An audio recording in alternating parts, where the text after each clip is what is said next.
Okay, so sorry we're doing this unconventionally, and sorry I'm not here today, but I figured the next best thing would be to create a video for you. So at least it's me kind of going over it with you, instead of you just kind of figuring it out for yourself. So again, I apologize for not being here for this discussion. It's going to be less discussion, less you like kind of figuring it out, more just me kind of telling you it today.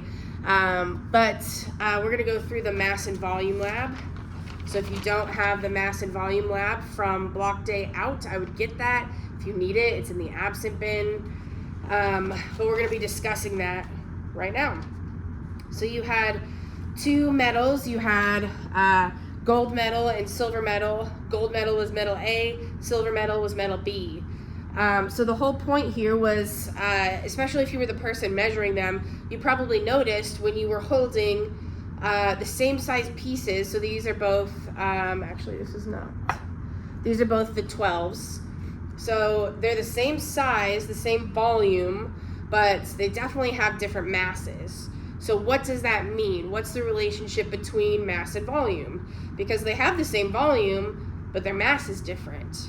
But what if, and I don't know off the top of my head, but let's say these two are now the same mass, but they're obviously different volumes.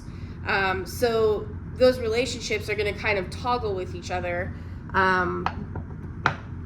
based on the slope. So as I spoke with some of your groups on block day, some of your graphs looked okay, some of your graphs looked kind of crazy, and you were very off. Again, this kind of just comes down to measuring. There were some groups where, let's say they had a measurement for A2, which is very small, and they had one for A12, which is the bigger one, right? When I was looking at their data, their mass looked good, but their volume of their objects, the volume of A2 was bigger than the volume of A12. But that doesn't make sense because A12 is like double the size of A2, right? So how we're getting those numbers, again, I'm not sure. I'm not watching every single group and how you're getting your data. So it just comes down to measurement, right? And that's something we're going to correct over and over, every single unit. But moving on from measurement errors, this is my graph. So when I started to see in first hour and third hour on Thursday that we were getting some crazy slopes in some groups, I went back there, I did it myself, and my slopes actually came out really good. So if you've done this whole lab like you were supposed to, you probably got to the conclusion number 1, where it actually tells you the accepted slope for A. So the correct answer, what you're supposed to get for your slope for A, is about 8.50. I got 8.29, so I was pretty close. And then the accepted slope for B is 2.70. I got 2.72, so I was super close on B. So it was possible, is what I'm saying.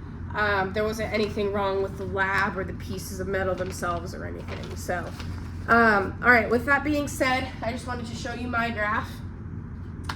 My first question is kind of similar to the volume lab.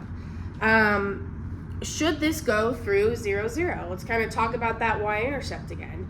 Because again, I'm seeing on Desmos that my y-intercept for both of my graphs is not 0, right? So should it go through 0, 0? What does 0, 0 mean? Well, Desmos doesn't label for us, but this is mass in grams. This is volume in milliliters. Okay? So if I have a point at 0, 0, that means I have 0 milliliters and I have 0 mass. Does that make sense? So literally if I have no mass, I have like nothing in my hand, does it have a volume? No, it doesn't. So does this make sense?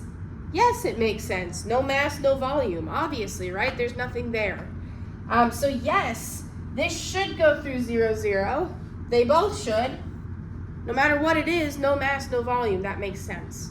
So again, our y-intercept is going to be 0 grams because our y-axis is in grams. So keep that in your brain moving forward when we get to the y equals mx plus b piece of this. Again, if you got some crazy slopes over here, like some people had negative slopes, it's okay. Again, we're just measuring poorly. You are on the back side, kind of like I talked about, you calculated your percent error, so how wrong you were. It's just, you're gonna have a higher percent error, right? My percent error is gonna be really low because I did really good, right? So I'm gonna have a very small percent error. If you have numbers that aren't even close to 8.5 and 2.7, you're gonna have a really high percent error. Okay, so moving forward, slope calculations. This is where you use your graph. So let's pretend I have my graph here. We've got 2 lines. Here's A, here's B. We've got points, right? Maybe there's a few on there. We got points. Maybe there's a few on there. All right, so there's our graph. To find slope, we do the change in y over the change in x, aka y2 minus y1 over x2 minus x1. You pick 2 points. So let's say I pick this point and this point. This is going to be my x1, y1. This is my x2, y2.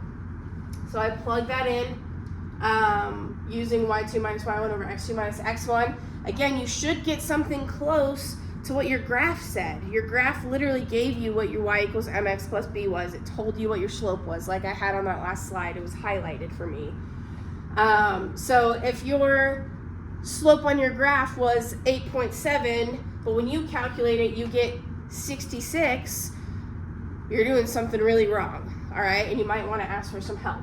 So I'm not going to plug in numbers here. I'm just kind of reminding you, if you see these triangles, triangle means change.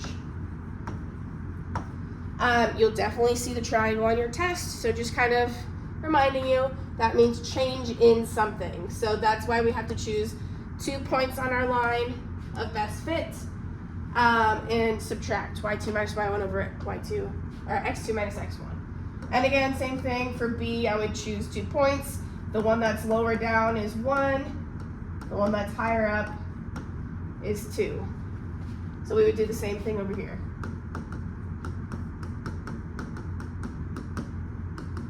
We want to divide and get a decimal. No fractions. Do not leave it as a fraction, ever, ever, ever, ever. No fractions in chemistry. Always divide it out, get some sort of decimal, all right? Again, it should be close to what your graph said. The last piece is units. People forget their units all the time. We did y divided by x. Well, here's y, here's x. So y divided by x is grams divided by milliliters. So that's my unit for slope.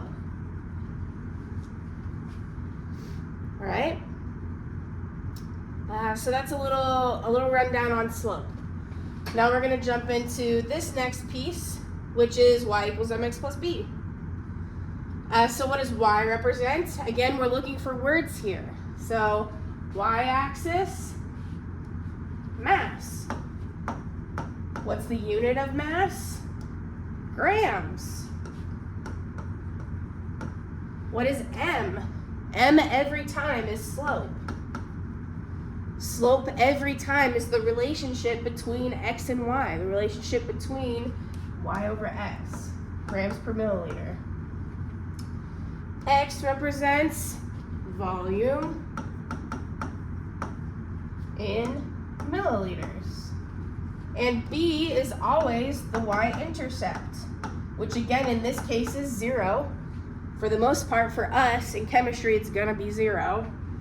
And the units of the y-axis are grams. So let's write this out. Final equation of the line. Y equals mx plus b. So y, mass, in grams, equals m, slope, in grams per milliliter, times x, oops, sorry, let me scratch this right here. So y equals mx, volume, in milliliters, plus b, which is 0 grams. It's as easy as that. Now, because we know what the slopes are, we know from our accepted values here and here, I would be okay as well as if you were to cross this out and you put what your slope was here.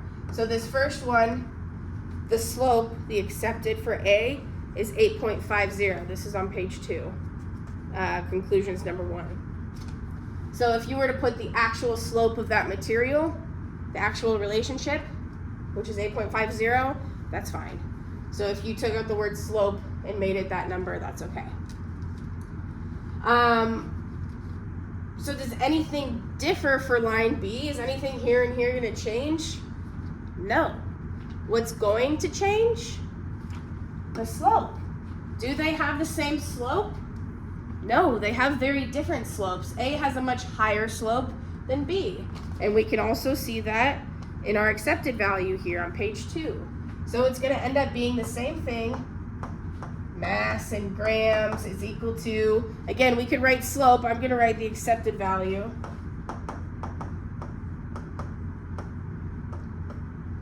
Times volume plus 0. All right, y equals slope mx plus b. So now if we were to solve for anything regarding this material, material B, like say we had 25 grams, we could insert 25 grams into the mass, and we wanted to find how much volume, we could just plug and chug and figure it out. That's what you're going to do on worksheet 3 and 4 coming up. So using y equals mx plus b, we now know that mass is equal to the relationship of mass and volume times volume. And this plus 0, it's just plus 0, so honestly it really doesn't mean anything, it just kind of goes away. So from this we have derived this equation that mass equals, let's get to this in a second, sorry. I'm getting ahead of myself. Alright, on to conclusions. This is where you are talking about your errors. So it gives you the equation right here. The experimental is your slope. The accepted is given to you. So I think for my slope for this first one, I think I got like 8.73 or something if I remember correctly. So I do the absolute value of 8.73 minus the accepted, which is 8.50. It's in absolute value, so it's going to come out positive, over 8.50, and then times 100. That's going to give me my percent error. Again, I'm going to have a very small percent error because I was pretty close to what I was supposed to get. Same thing over here. I think my slope on that first slide, I had 2.73. I was supposed to get 2.70. So again, I was very close. That's our percent error. How wrong were we, basically? So that's just calculating how far off you were so that we could then talk about what errors do we have.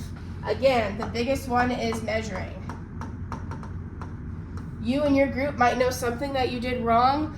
I still saw so many people dropping the metal into the cylinder. Why does that cause an error? Well, if you just plunk it in from high up, what does the water do? The water splashes, splash, right? Some water goes out. That water was supposed to be displaced and is part of your final volume, but now it's not. It's outside of your cylinder. So that's a piece of error that we see on this lab as well. All right, these parts are very important. Particle diagrams, I would definitely write these down. Sketch particle diagrams of equal volumes. All right, so we've been drawing particle diagrams.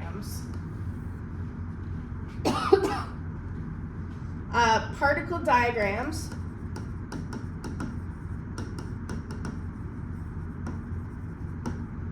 right?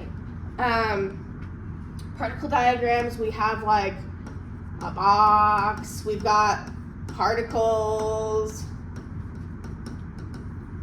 right?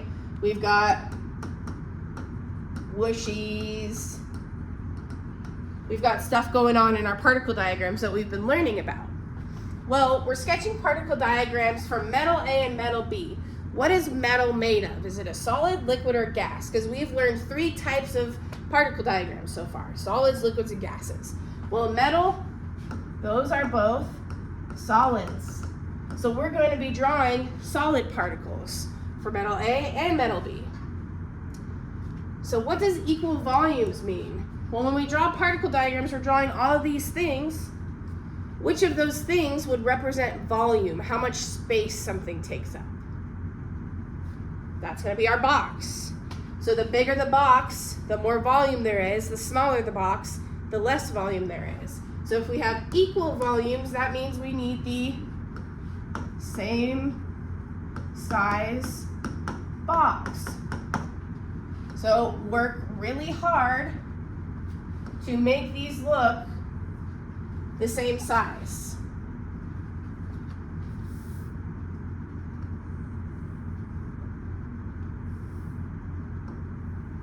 I'm doing a terrible job at it right now, but like on tests and quizzes, try really hard to make them look the same size. And if you're second guessing yourself, write down same size box, different number of particles, or whatever you need to write down.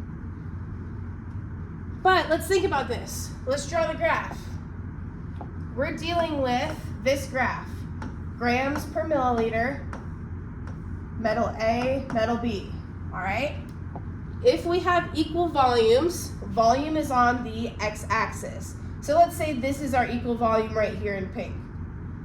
If we have the same volume, let's say it's this volume, well, let's run up. Here's B, this is where I hit B, that would be B's mass. If I keep following that line up to hit A, that would be A's mass. So which metal is going to have more mass? Well, we could use our graph to help us, right? Like I just did. Equal volume, different masses. Because it's not a 1-to-1 ratio like it was with volume. So A is going to have more mass. How do I draw more mass? Mass is how much matter something has. So more mass, more particles. So I'm just going to draw maybe 6 instead of 4. And it's a solid because it's a metal. I'm also going to draw different shapes because they're different metals. So let's maybe do 4 triangles instead. All right. Same size volume, that's going to change the mass. But what's happening here? We've got equal masses. Equal masses, mass is matter, mass is number of particles. So if we have the same number of particles, the same mass, the other thing's going to change. That means volume's going to change. So let's sketch that graph again. Let's go the opposite way. There's A, there's B, right? So let's say we have equal masses. So let's say this is the mass because we're on the mass, the gram side, right? This is the mass. I hit A's line first, keep going, then I hit B's line. B has a much larger volume, so B gets a much larger box. Make it so blatantly obvious, all right? But equal mass, again, mass is particles. That means same number of particles. Again, B is triangles, different stuff, but it's the same number of particles. So mass is represented as number of particles, and volume is the size of our box. Very, very important. All right, last few. What do we call the mass volume ratio? So this is, again, kind of the whole point of this lab. So we did a graph of grams per milliliter. I'm recording a video for Friday. And we looked at A versus B, and we took the slope of this line, right? When we've been writing y equals mx plus b, we've just been calling m slope.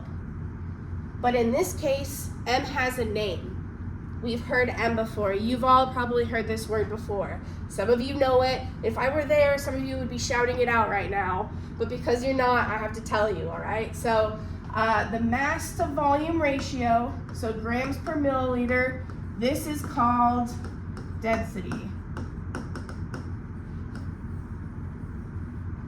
So what was the purpose of this lab?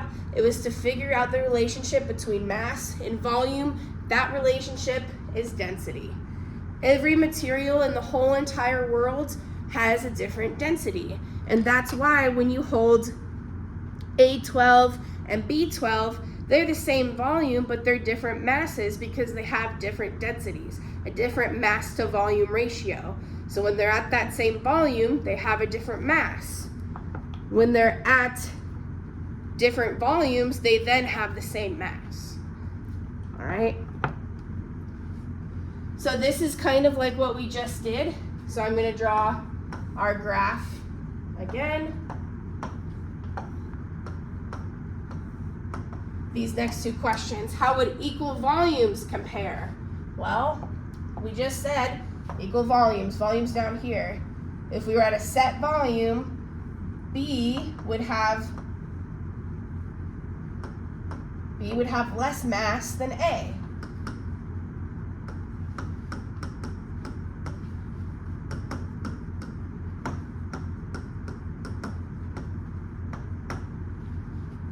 All right? But what if we were to do equal masses? Then we start on the mass side. Let's say we're right here. There's A. There's B. A has a much lower volume.